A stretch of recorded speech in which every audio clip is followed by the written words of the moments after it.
Ça fait quoi, 2 ans? 2 ans, peut-être un peu moins, que c'est sorti en manga. J'étais vraiment hyper hype à ce moment-là, cette partie-là, j'étais vraiment hype. Je l'attendais. Elle est arrivée. Est-ce qu'on peut avoir de l'amélioration? Probablement. Mais je ne vais pas mentir, j'ai eu des frissons. J'ai failli crier dans le transport en commun quand je regardais cet épisode. Franchement, ça m'a fait quelque chose. Ça fait quelque chose. J'ai apprécié le but du roi Barreau. Franchement, je ne m'attendais pas à cette mise en scène-là, ni au niveau de la célébration. J'attendais beaucoup la célébration. Franchement, je ne m'attendais pas à ça. Mais j'ai été vraiment agréablement surpris. J'étais très content, j'étais très hypé. Et voilà quoi. Salut les potos, on se retrouve aujourd'hui pour la revue de l'épisode 12 de Blue Lock saison 2. Il y a beaucoup à dire. Il y a quand même beaucoup à dire. Il y a beaucoup à dire. Et déjà, on va commencer par le commencement. Ryo. Quel homme ce Ryo. Quel homme ce Ryo. Non. Avant de parler de Ryo, Oliver Haiku. Donc Oliver Haiku, en fait, ce gars qui est capitaine de U20. Je ne sais pas si vous voyez le paradoxe, mais le capitaine de l'équipe U20, en fait, il avait l'ADN du Blue Lock en lui. En fait, c'est comme il a dit ça, ce projet a été sorti il y a 3 ans. Il allait entrer dans le Blue Lock, en fait. Il allait être peut-être une des grosses stars du Blue Lock. Parce que lui, en fait, c'est un gars, c'est un attaquant, à cause de sa carrure, on l'empêchait en fait de marquer des buts. On l'empêchait en fait de jouer genre comme un frère attaquant de pointe. On le faisait jouer comme pivot. Pivot gang pour ceux qui connaissent. Et en fait, en gros, en fait, il était devenu une sorte de Olivier Giroud, quoi, tu vois. Mais en fait, le mec était ultra bon. Et lui, en fait, il avait cet égoïsme-là depuis le début. Cet égoïsme-là, en fait, s'est endormi en lui à force justement de vouloir satisfaire les envies des uns et des autres, de ces coachs qui disaient que voilà, bon, tout ça. Et en plus, j'ai envie de dire que en même temps que cet égoïsme-là, en fait, s'est éteint, il y a une haine envers les attaquants qui s'est créée, tout le fait qu'il se soit transformé en un défenseur vraiment, en fait, qui avait juste pour but d'écraser les attaquants. Tu sais, d'écraser ces attaquants du système-là. En mode, il voulait témoigner de sa frustration envers le système, en devenant en fait le bourreau des attaquants créés par ce système-là. Et je trouve que l'histoire est vraiment belle. Et justement, face à des attaquants qui ne sont pas de ce système-là, en l'occurrence les attaquants du Blue Lock, qui sont, j'aimerais dire, atypiques et égoïstes, son égoïsme à lui s'est réveillé. Et là, il s'est juste transcendé, il a atteint le flow, il a lancé la contre-attaque, il a relancé l'équipe. Magnifique, Ryo. Ryo. Je sais que j'ai critiqué Ryo pendant un moment parce qu'il me saoulait avec ses effets de Nagi là. Mais finalement, en fait, à observer Nagi tout le temps, ça a marché. Dites-vous que c'est Ryo qui marquait Sae. C'est Ryo qui marquait Sae.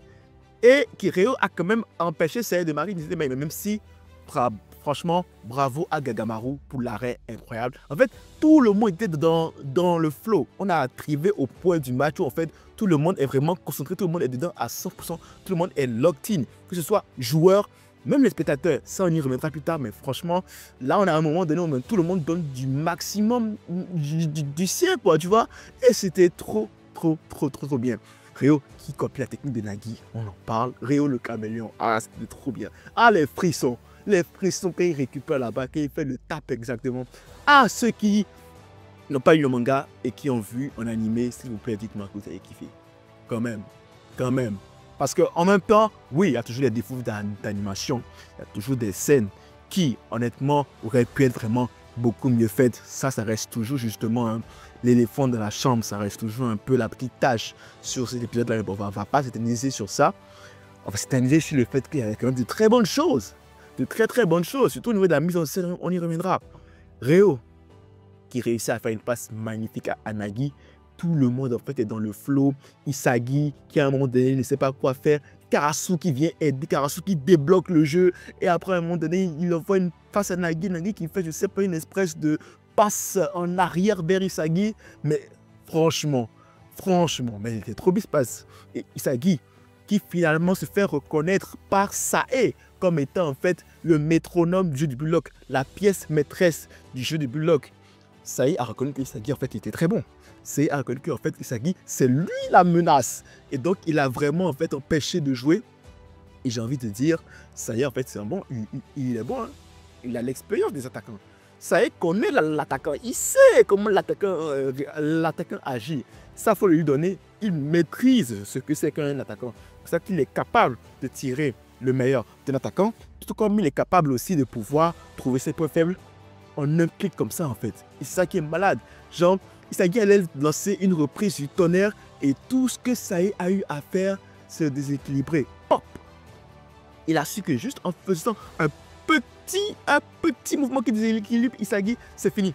Isagi, c'est bon, il perd le nord et puis il n'arrive pas à faire sa volée. Donc là, du coup, tu as Rin qui arrive. Rin arrive comme ça.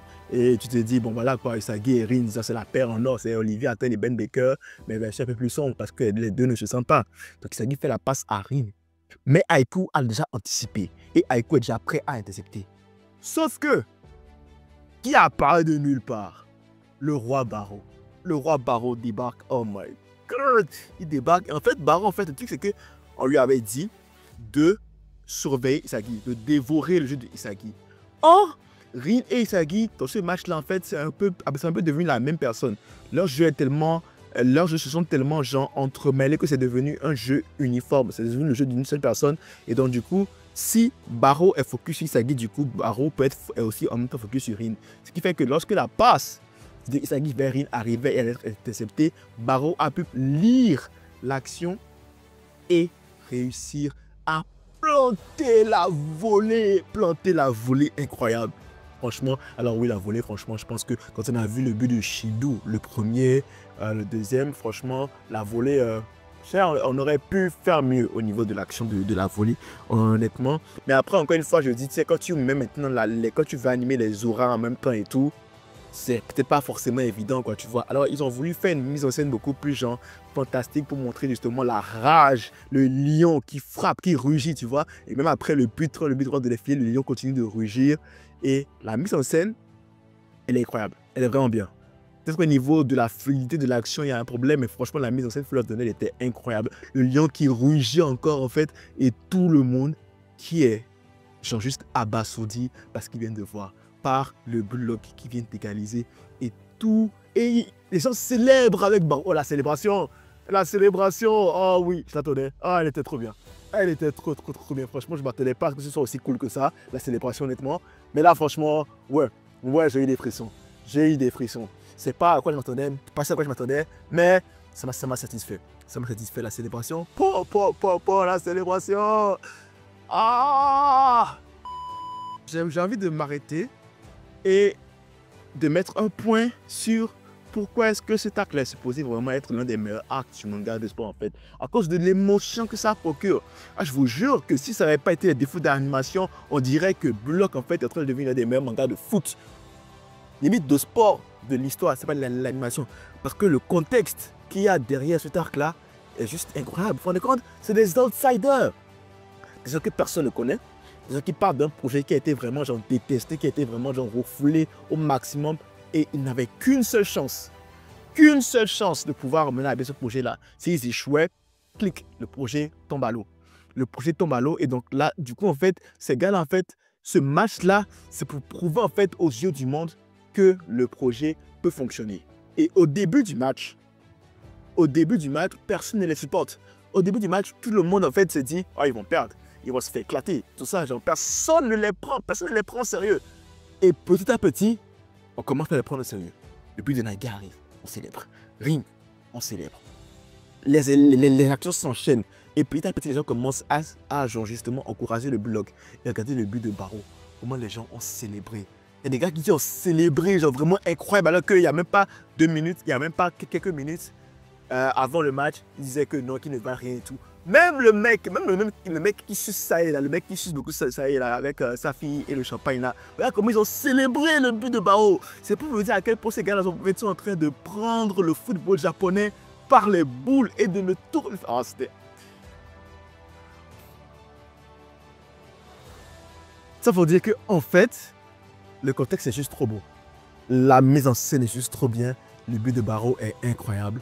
Et en fait, voilà, il marque ce but-là, 3-3. Il explique justement à Isagi que finalement, vu qu'il était supposé dévorer son jeu, et que son jeu est vraiment en fait caractérisé le jeu de Rin, parce que c'était facile de suivre Isagi et Rin en même temps, et de pouvoir dévorer Isagi facilement, surtout qu'au moment donné, en fait, ce qui a marché, c'est le fait que Isagi ait joué sur Rin. C'est ça qui a permis à Barreau de pouvoir intercepter et marquer le but. Parce que si Isagi avait passé à une autre personne, à ce moment-là, n'aurait pas pu anticiper l'action, tu vois. Genre, je pense qu'une part d'une autre personne, ça aurait un peu foiré le truc.